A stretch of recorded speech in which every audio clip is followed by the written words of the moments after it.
नमस्कार मित्रांनो, कालच PCMCची ॲडव्हर्टाइजमेंट आलेली आहे आणि JEEसाठी पोस्ट आहेत सिव्हिल इंजिनिअरिंग आणि इलेक्ट्रिकलसाठी प्लस CS सिव्हिल इंजिनिअरिंग असिस्टंटसाठी पण पोस्ट आहेत.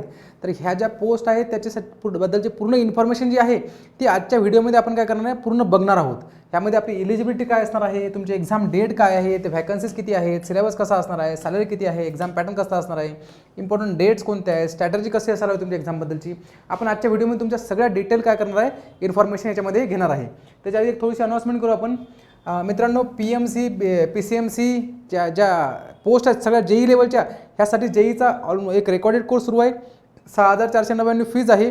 प्लस PCMCसाठी आपला नॉन टेक्निकल सब्जेक्टसाठी आपण काय करतो लाईव्ह बॅच सुरू करतो आहे. जो 60% पोर्शन आहे PCMC JEEचा त्याची एक नॉन टेक्निकल बॅच 22 तारखेपासून सुरू होते आणि ती बॅच पूर्ण जे ॲज पर TCS पॅटर्ननुसार आपण काय करणार आहोत घेणार आहोत. ठीक आहे. आणखी काही इन्फॉर्मेशन हवी असेल तुम्ही आपण काय करू शकता, कॉल करून तुम्ही अकॅडमीच्या नंबरवरती विचारू शकता. आपण आता बघू डेटबद्दल, जे ॲडव्हर्टाइजमेंट आहे त्याच्याबद्दलची आपण पूर्ण इन्फॉर्मेशन. पिंपरी चिंचवड महानगरपालिका मित्रांनो, पिंपरी येथे हिचं काय ऑफिस आहे. ठीक आहे. आपण महत्त्वाचे जर पॉईंट बघितले तर फॉर्म 19 तारखेपासून सुरू झालेले आहेत. लास्ट डेट जी आहे ही 8 सप्टेंबरची दिलेली आहे. महत्त्वाचा पॉईंट म्हणजे इथे वेळ मित्रांनो संध्याकाळी 6 पर्यंत आहे. मॅक्सिमम ॲडव्हर्टाइजमेंटमध्ये काय होते, वेळ ही रात्री 12 पर्यंत 11 वाजून 59 मिनिटापर्यंत असते. परंतु ह्या ठिकाणी काय रात्री 6 वाजेपर्यंत संध्याकाळी 6 वाजेपर्यंतच फॉर्म आहे. आपल्या इंजिनिअरिंगच्या मुलांना सवय असते की आपण सगळ्या गोष्टी शेवटीच करतो किंवा 11th आवर होते जवळ आल्यानंतर. तर तसं नको करू, कारण की शेवटच्या दिवशी वेबसाईट हँग होते किंवा प्रॉब्लेम होतात, मग नंतर अडचणी येतात फॉर्म भरण्यामध्ये. तर तसं न करता लवकरात लवकर फॉर्म भरून घ्या. फॉर्म भरण्यामध्ये एवढं काही अडचणी आहेत, खूप सिंपल आहे फॉर्म भरण्याची पद्धत. ठीक आहे.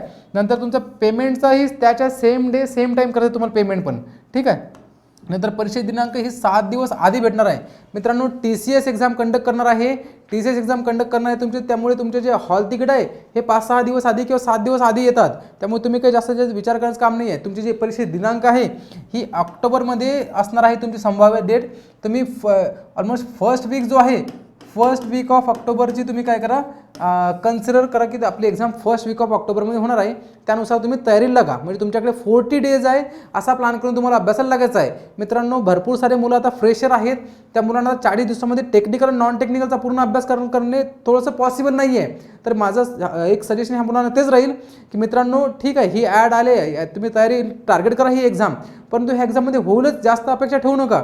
आणि ज्या येणाऱ्या एक्झाम्स आहेत PWD असेल, WRD आहे, BMC आहे, ह्यासाठी एक चांगला अभ्यास करण्यासाठी तुम्ही काय करा, एक 4 महिन्याचा प्लॅन बनवा. मिनिमम 3 ते 4 महिने तर तुम्हाला JEEचा प्रिपरेशन करायला वेळ लागतोच आहे. तर ज्या फ्युचरमध्ये येणार एक्झाम आहेत त्या चांगल्या टार्गेट होण्यासाठी काय केलं पाहिजे, तुम्ही एकदम लॉंग टर्मचा स्टडी करायला हवा. अदरवाईज तुम्ही धावपळमध्ये PCMC जर तयारीचे मागे लागले तर ते 1.5 महिन्यामध्ये तोही अभ्यास होणार नाही. आणखी कोणतरी जाहिरात येईल, पुन्हा तुम्हाला 1.5 महिन्याच्या वेळ भेटणार नाही. आता सगळ्या परीक्षा JEE लेवलच्या ह्या ऑनलाईन पद्धतीने होत आहेत. त्या TCS आणि IBV सारख्या कंपन्या कंडक्ट करत आहेत आणि ह्या ज्या कंपन्या ह्या 1.5 ते 2 महिन्याच्या वर वेळ देत नाही प्रिपरेशनला. त्यामुळे मुलांना तुम्ही आधीपासून प्रिपरेशन ठेवा येणाऱ्या पुढील जाहिरातींसाठी. ठीक आहे. पुन्हा आपण सांगायचं झालं तर हे जे आपल्या पोस्ट आहेत स्थापत्य अभियांत्रिकी सहाय्यकसाठी 41 पोस्ट आहेत. तुम्ही कॅटेगरी वाईज बघू शकता. इथे रिझर्वेशन असं आहे, तुम्ही तुमच्या जी डिटेल ॲडव्हर्टाइजमेंट आहे त्यामुळे तुमच्या कॅटेगरीसाठी किती पोस्ट आहेत ते तुम्ही चेक करू शकता. प्लस तुम्हाला लिपिकसाठी सगळ्यात जास्त जागा आहे 212 जागा. तुम्ही त्यालाही फॉर्म भरू शकता जर ग्रॅज्युएट वगैरे असेल तर. ठीक आहे.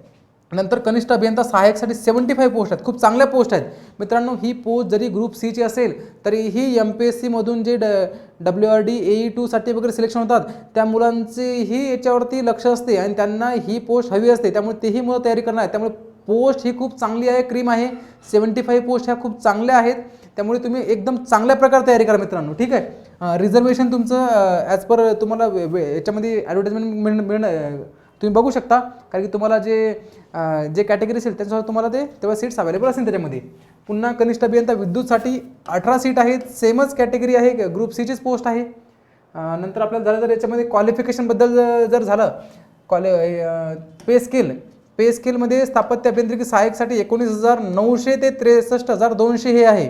ह्या ठिकाणी जे क्वालिफिकेशन आहे शासनाच्या सार्वजनिक बांधकाम विभागाकडून स्थापत्य अभियांत्रिकी सहाय्यक पदाच्या सेवा प्रवेशानुसार PWD मध्ये जे काही तुमचं CA साठी क्वालिफिकेशन लागते तेच क्वालिफिकेशन इथे लागते. याचा अर्थ की तुमचं जे ITI ड्राफ्ट्समन असेल, कन्स्ट्रक्शन सुपरवायझरचे कोर्सेस केले असतील किंवा डिप्लोमा इन सिव्हिल इंजिनिअरिंग आहे किंवा तुमचं डिग्री आहे, तुम्ही अलाउड आहे. MTech असेल तरी चालेल. ह्या ठिकाणी 12+ डिग्री पण अलाउड आहे स्थापत्य सहाय्यकसाठी. डिप्लोमा डिग्री नंतर MTech प्लस तुमचं ITIचे जे कोर्सेस आहेत ते तुम्ही फॉर्म भरू शकता, प्लस मान्यताप्राप्त शासन संस्थेकडून संगणक अर्हताची आवश्यकता. ITI वाल्या मुलांना हे लागेल, परंतु जे इंजिनिअरिंगची मुलं आहेत, इंजिनिअरिंगच्या मुलांना MSCIT सर्टिफिकेट नसेल तरीही चालेल, कारण की आपल्यासाठी महाराष्ट्र गव्हर्नमेंटचा वेगळा GR आहे. जर का इंजिनिअरिंग झालं तर तुम्हाला इनफ कम्प्युटर नॉलेज असं कन्सिडर केलं जाते आणि तुम्हाला MSCITचे कोर्स तुम्ही नाही केला असेल तरी चालेल. ठीक आहे. पुन्हा तुमच्यासाठी कनिष्ठ अभियंता स्थापत्य तुमचं S14 ग्रेड आहे. इथे 38,600चा तुमचं हे आहे पे स्केल आहे. इथे 38,600 ते 1,22,800चा. ह्या ठिकाणी तुम्हाला मान्यताप्राप्त विद्यापीठ स्थापत्य अभियांत्रिकी शाखेची पदवी किंवा पदविका, म्हणजे ह्या ठिकाणी 12+ डिग्रीवाल्या मुलांचा काही इश्यू नाही आहे. तुमचं डिप्लोमा किंवा डिग्री दोन्हीही चालतील. ठीक आहे. नंतर तुम्हाला मान्यताप्राप्त शासन संस्थेतील संगणक अर्हता आवश्यक आहे. सेम इथे गरज नाही आपल्या इंजिनिअरिंगच्या मुलांना. नंतरही म्हणजे काही इंजिनिअरिंग असल्यामुळे जे नॉर्मल पोस्ट आहेत त्या नॉर्मल पोस्टसाठी आवश्यकता असते, प्लस मराठी भाषेत ज्ञान असणे आवश्यक. सेमच इलेक्ट्रिकलच्या मुलांसाठी सेम पे स्केल आहे. मान्यताप्राप्त विद्यापीठ विद्युत अभियांत्रिकी व शाखेतील पदवी व पदविका, म्हणजे पदवी पण चालेल पदविका पण चालेल इथे पण इलेक्ट्रिकलसाठी पण. आणि MSCITची इंजिनिअरिंगच्या मुलांना नसेल तरीही तुम्ही फॉर्म भरू शकता, काय अडचण नाही आहे. ठीक आहे. नंतर एज लिमिट जर विचार केला, ओपनसाठी 18 आहे. मिनिमम एज सगळ्यांसाठी ओपन खुला आहे, मिनिमम एज 18 आहे. नंतर मॅक्सिमम एज 38 आहे ओपनसाठी. कॅटेगरीसाठी 43.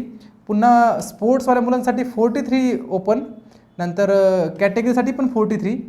नंतर तुम्हाला जे दिव्यांग आहेत, माजी सैनिक आहेत, भूकंपग्रस्त आहेत, प्रकल्पग्रस्त आहेत त्यासाठी 45 ओपन आणि कॅटेगरीसाठी पण 45. नंतर जे फिजिकल हँडिकॅप आहे त्यासाठी पण 45 आहे. अंशकालीन उमेदवारासाठी 45 एज लिमिट आहे. ठीक आहे. आता आपण बघू फीजमध्ये मित्रांनो तुम्हाला जे कॅटेगरी विद्यार्थी आहेत त्यांना 800 रुपये फीज आहे आणि ओपनच्या मुलांना 1,000 रुपये फीज आहे. ह्या ठिकाणी लक्षात घ्या, जर का तुम्हाला एकापेक्षा जास्त हे करायचं असेल, पोस्टसाठी अप्लाय करायचं असेल, त्यासाठी समजा तुम्हाला जर लिपिकसाठी अर्ज करायचा आहे, ग्रॅज्युएट आहे लिपिकला अर्ज करू शकतो. तुम्हाला पुन्हा स्थापत्य अभियांत्रिकी सहाय्यकसाठी पण अर्ज करायचा आहे आणि याचं JEEसाठी पण अप्लाय करायचं आहे. तर तुम्हाला 3 वेळा पे करणं आवश्यक आहे. 3,000 रुपये पे करावं लागेल. जर का तुम्हाला 2 पोस्टसाठी अप्लाय करायचं तुम्हाला 2,000 रुपये पे करावं लागतील. म्हणजे जर का जेव्हा नंबर ऑफ पोस्ट तुम्ही एक्स्ट्रा करणार आहे त्या ठिकाणी तुम्हाला एक्स्ट्रा फी पे करावी लागेल. माजी सैनिकांसाठी फीज नाही आहे. नंतर पुन्हा आपल्याला जर सिलेबस आणि एक्झाम पॅटर्न जर बघितला, ह्या ठिकाणी मित्रांनो 60-40 पॅटर्न आहे. 40 क्वेश्चन्स तुमचे टेक्निकलचे आणि 60 क्वेश्चन्स आहेत तुमचे नॉन टेक्निकलचे. ह्या ठिकाणी मराठी 15 क्वेश्चन्स, इंग्लिश 15 क्वेश्चन्स, सामान्य ज्ञान 15 क्वेश्चन आणि बौद्धिक चाचणी 15 क्वेश्चन्स. WRD PW उलटा आहे. 60 क्वेश्चन टेक्निकलचे आणि 40 क्वेश्चन नॉन टेकचे आहे WRDसाठी. इथे थोडंसं वेगळा पॅटर्न आहे. आणि सेमच हे जे 60 क्वेश्चन्स आहेत, ह्या 60 क्वेश्चनसाठी मित्रांनो ITIची आता सध्या एक्झाम आलेली आहे, त्या ठिकाणी सेमच पॅटर्न आहे. 15 question Marathi, 15 question English, GK आणि रिझनिंगसाठी. 60 क्वेश्चन 120 मार्क्ससाठी. एका क्वेश्चनला 2 मार्क्स आहेत. तुमचा जो हे असणार आहे मीडियम असणार आहे एक्झामचा, तो मराठी आणि इंग्लिश दोन्ही मीडियममध्ये तुम्ही एक्झाम देऊ शकता. तुमचा जो वेळ असणार आहे त्याच्यासाठी 2 तास वेळ असणार आहे. कंबाईनसाठी तुम्हाला 40 क्वेश्चन टेक्निकलचे आहेत, 80 मार्क्ससाठी 2 तास तुम्हाला कंबाईन मिळेल. आणि तुमची एक्झाम असणार आहे ऑब्जेक्टिव्ह टाईपची एक्झाम. ठीक आहे. पुन्हा ही 40 क्वेश्चन तुमचे टेक्निकलचे जे आहेत ITI लेवलचे दर्जा जो असणार आहे तो ITI लेवलचा दर्जा असणार आहे आणि नॉन टेक्निकलसाठी तुमचा 10th लेवलचा दर्जा असणार आहे. पुन्हा कनिष्ठ अभियंता स्थापत्यसाठी पण सेमच, नॉन टेक्निकल 60%, टेक्निकल 40%. इथे जी लेवल असणार आहे ही पदविका परीक्षेच्या दर्जा समान, म्हणजे ऑलमोस्ट मिनिमम इथे मिनिमम पदविका आहे तर पदविका लेवलचे डिप्लोमा लेवलचे एक्सपेक्ट आहे. परंतु तुम्ही आजकाल बघताच आहे WRDची एक्झाम असेल, JEEची किंवा म्हाडाची एक्झाम असेल, JEEची लेवल खूप हाय झालेली आहे. डिप्लोमा लेवल राहिलेले नाही. इंजिनिअरिंगचे पण क्वेश्चन जे आहेत ना चांगल्या लेवलचे क्वेश्चन विचारले जात आहेत. ठीक आहे. ह्या ठिकाणी पण तुम्हाला 200 मार्क्सचा पेपर आहे, 2 तास वेळ आहे आणि ऑब्जेक्ट टाईपची परीक्षा आहे. आणि दोन्हीही मीडियम असणार तुम्हाला, इंग्लिश आणि मराठी दोन्ही याच्यामध्ये तुम्हाला हे असणार आहे. मित्रांनो उद्या आपला 11 वाजता एक लाईव्ह सेशन आहे यूट्यूबला. ह्या ठिकाणी PMC PCMC JEEबद्दलची जी तयारी कशी करायची ह्याबद्दल आपण काय करणार आहे डिस्कस करणार आहोत. तर उद्या 11 वाजता सगळ्या मुलांनी काय करायचं आहे, लाईव्हला यायचं आहे. त्याची लिंक जी आहे ही डिस्क्रिप्शनमध्ये मी शेअर केली आहे. टेलिग्रामला पण शेअर असेल. तर तुम्ही काय करायचं आहे, उद्याच्या सेशनमध्ये आपण काय करू, सगळ्या गोष्टी आपण PCMC JEEची तयारी कशी करायची ह्याबद्दल आपण पूर्ण डिटेल बघू. मागच्या WRD JEEची तयारी कशी करायची हा सेशन आपला खूप छान झाला होता, खूप मुलांना फायदा झाला आणि ह्या सेशनमध्ये पण तुम्हाला नक्कीच फायदा होईल. ठीक आहे मित्रांनो, थँक्यू, ऑल दी बेस्ट.